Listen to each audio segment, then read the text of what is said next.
Welcome to Rifaz kitchen. இது வரைக்கும் நீங்கள் ரிஃபாஸ் கிச்சனை சப்ஸ்கிரைப் பண்ணலையா? அப்போ மறக்காம உடனே சப்ஸ்கிரைப் பண்ணிக்கோங்க. கூடவே இருக்க பெல் ஐக்கானையும் கிளிக் பண்ணிக்கோங்க. அப்போ தான் நம்ம சேனலில் வர அப்டேட் உங்களே உடனுக்குடன் வந்து சேரும். இன்றைக்கி நம்ம என்ன பார்க்க போகிறோன்னா, ரொம்ப ஈஸியாக வினிகர் பிளெண்டர் எதுவுமே இல்லாமல் ரெஸ்டாரண்ட் ஸ்டைலில் சில்லி கார்லிக் மயோனைஸ் வீட்டிலையே எவ்வளோ ஈஸியாக செய்யலான்னு பார்க்கலாம். வீடியோ ஸ்கிப் பண்ணாமல் பாருங்கள். இப்போ ஒரு மிக்சி ஜாரில் 2 பல் பூண்டு ஃபைனாக வந்து கட் பண்ணி எடுத்து வச்சுருக்கேன்.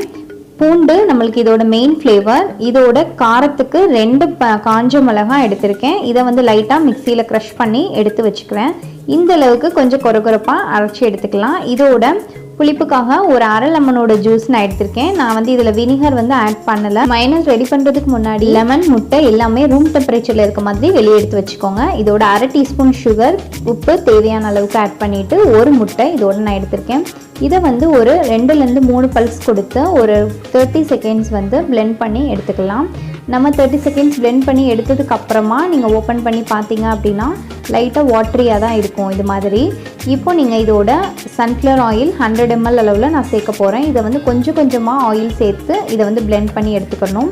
நான் ஃபஸ்ட்டு கொஞ்சமாக ஆயில் ஊற்றி பிளெண்ட் பண்ணி எடுத்திருக்கேன். இப்போ இந்த டைமில் கொஞ்சம் ஆயில் ஊற்றிட்டு இதையுமே நான் ஒரு 30 செகண்ட்ஸ்க்கு வந்து பிளெண்ட் பண்ணி எடுத்திருக்கேன். எடுத்ததுக்கப்புறமா பார்த்தீங்கன்னா நல்லாவே திக்காக இருக்கும். இந்த டைமில் மீத உள்ள ஆயிலையும் நான் ஆட் பண்ணிவிட்டு இப்போ இதை வந்து நல்லா பிளெண்ட் பண்ணி எடுத்துக்கலாம். நீங்கள் இது மாதிரி பண்ணுறனால நல்லாவே வந்து கன்சிஸ்டன்சி திக்காக கிடைக்கும்.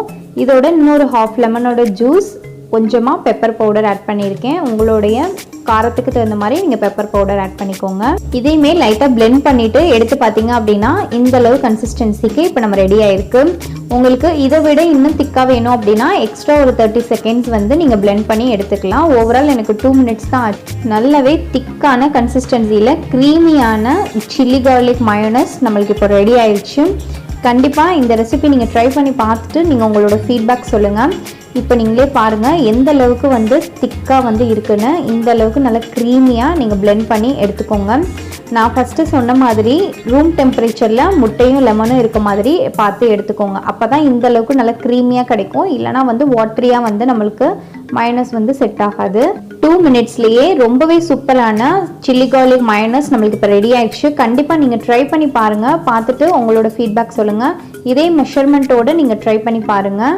சில்லி கார்லிக் மயோனைஸ் நீங்கள் கிரில் சிக்கன், தந்தூரி சிக்கன் இல்லை அப்படின்னா பார்பிக்யூ ரெசிபீஸ் எல்லாத்துக்குமே இந்த சில்லி கார்லிக் மயோனைஸ் ரொம்பவே வந்து டேஸ்டியாக இருக்கும். கண்டிப்பாக நீங்கள் ட்ரை பண்ணுங்கள். இது வந்து நீங்கள் 3 to 4 days வரைக்குமே ஃப்ரிட்ஜில் வச்சு ஸ்டோர் பண்ணிவிட்டு நீங்கள் சர்வ் பண்ணலாம். 2 நிமிஷத்தில் ரொம்ப சூப்பரான சில்லி கார்லிக் மயோனைஸ் நம்மளுக்கு இப்போ ரெடி ஆயிடுச்சு. இந்த ரெசிபி உங்களுக்கு ரொம்ப பிடிச்சிருக்கா? அப்போ மறக்காமல் லைக் பண்ணுங்கள், கமெண்ட் பண்ணுங்கள். உங்களோட ஃபேமிலி அண்ட் ஃப்ரெண்ட்ஸ்க்கு மறக்காமல் ஷேர் பண்ணுங்கள். ரிஃபாஸ் கிச்சனை சப்ஸ்கிரைப் பண்ணுங்கள். தேங்க்யூ ஸோ மச் ஃபார் வாட்சிங்.